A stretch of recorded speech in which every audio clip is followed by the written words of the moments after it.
ఒక అంటే ఎలక్షన్స్ నువ్వు ఎంత సంక్షేమం చేసినా, ఎంత అభివృద్ధి చేసినా ఓట్లు మాత్రం భావోద్వేగాలే ప్రాధాన్యత వహిస్తున్నాయి. ఆ భావోద్వేగాన్ని సృష్టించే ప్రయత్నమే తమిళనాడులో ఇప్పుడు స్టాలిన్ చేస్తున్నాడు. మొన్న భాషని కెలికాడు, అలాగే హిందీకి వ్యతిరేకత కెలికాడు, అట్లాగే పెరియార్ సిద్ధాంతాన్ని మళ్ళీ కెలికాడు, హిందుత్వాన్ని ద్వేషించడం ద్వారా కెలికాడు, మైనార్టీ బుజ్జిగింపు ద్వారా కెలికాడు. ఇప్పుడు కొత్త కాన్సెప్ట్ బిగిన్ చేశాడు, కచ్చ తీపు దీవులు.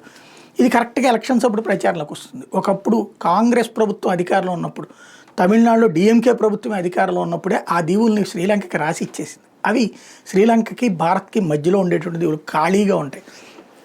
వాటిని శ్రీలంకకి రాసి ఇచ్చేసినప్పుడు వీళ్ళిద్దరూ కలిసి ఉన్నారు. ఇప్పుడు ఏంటి ప్రాబ్లం?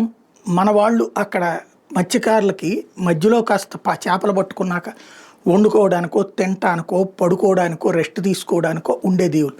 అవి వాళ్ళకి ఇచ్చేసాక అది శ్రీలంక ప్రభుత్వం. వాళ్ళు ఏం చేస్తున్నారు? అక్కడికి అడుగు పెట్టగానే అరెస్టులు చేసి శ్రీలంక జైళ్లలో పడేస్తున్నారు. మళ్ళీ వాళ్ళని తీసుకురావడానికి నానా తిప్పలు పడాల్సి వస్తుంది. ఆ కచ్చదీవు దీవులు మనయ్యే కదా మనకి ఇచ్చేయమని చెప్పేసేది ఇదివరకు కూడా చర్చ జరిగింది.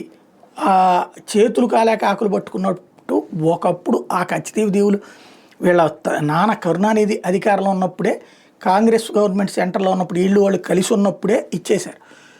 ఇప్పుడు అది తిరిగి తీసుకోవాలంటూ ఉద్యమం.